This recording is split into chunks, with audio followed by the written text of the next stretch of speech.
तो आज हम देखते हैं मौलिक अधिकार के बारे में, ठीक है ना। तो इसके पहले इतिहास के बारे में देख लेते हैं, इसके थोड़ा बहुत है, ज़्यादा नहीं है, तो वीडियो के अंत तक बने रहें।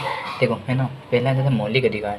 अब क्या होता है मानवाधिकार? मनुष्य को मनुष्य होने के नाते स्व प्रकृति के द्वारा प्रदत्त अधिकारों को मानवाधिकार कहते हैं, ठीक है ना। मनुष्य को स्वतः प्रकृति के द्वारा जो अधिकार मिलते हैं ना, उसे क्या बोलते हैं? मानवाधिकार कहते हैं, ठीक है। अब देखो मानवाधिकार दिवस कब मनाया जाता है? 10 दिसंबर को मानवाधिकार दिवस मनाया जाता है, ठीक है ना। अब आता है मौलिक अधिकार।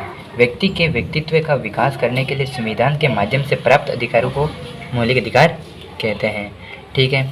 अब देखो इसके इतिहास के बारे में थोड़ा सा देख लेते हैं।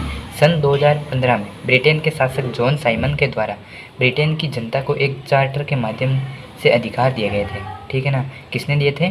जॉन साइमन ने। कहाँ का शासक था? ब्रिटेन का शासक था, और सन 1215 के अंदर, ठीक है ना। इन अधिकारों को इस चार्टर पत्र का नाम क्या था? मैग्ना कार्टा रखा गया था। इसीलिए अब जब भी अधिकार मिलते हैं तो इसे क्या कहा जाता है? मैग्ना कार्टा कहा जाता है, ठीक है ना। इसीलिए भारतीय संविधान के भाग 3 को संविधान का मैग्ना कार्टा कहा गया, ठीक है ना।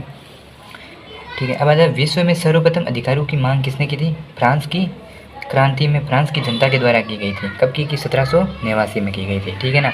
अब आ जाता है विश्व में सर्वप्रथम संविधान के माध्यम से लिखित अधिकार देने वाला देश कौन सा है? तो अमेरिका है। क्या है? लिखित अधिकार देने वाला देश कौन सा है? तो अमेरिका है, ठीक है। अब देखिए है ना, मौलिक अधिकारों का भारतीय इतिहास क्या है।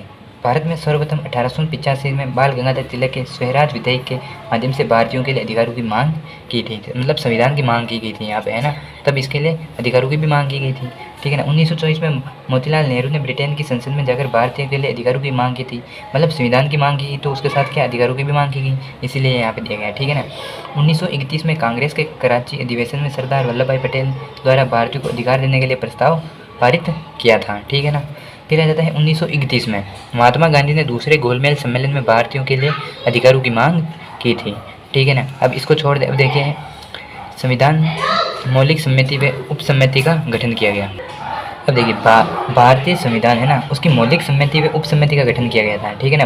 अब भारतीय मौलिक समिति के अध्यक्ष कौन थे? सरदार वल्लभ भाई पटेल, ठीक है ना। उप समिति के कौन थे? JB कृपलानी, ठीक है ना। मौलिक अधिकारों का उल्लेख कहाँ है? भाग 3 में है, ठीक है। और अनुच्छेद 12 से लेके 35 तक किया गया है, ठीक है ना। अब आ जाते हैं मौलिक अधिकार अमेरिका से लिए गए हैं और मौलिक अधिकारों की प्रकृति वाद योग्य है, ठीक है।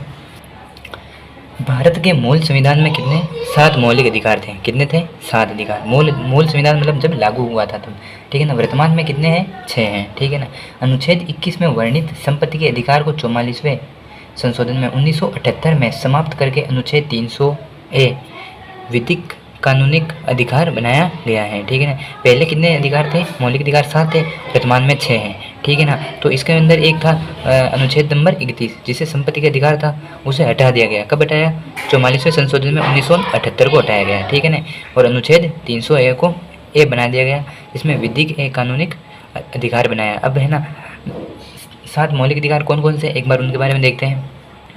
तो मूल संविधान के अंदर कौन कौन से 7 अधिकार थे, है ना।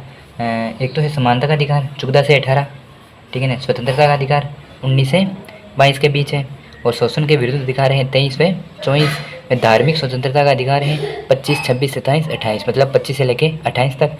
शिक्षा व संस्कृति का अधिकार है 29 से 30, और संपत्ति का अधिकार मूल संविधान में है, लेकिन वर्तमान में इसे हटा दिया गया।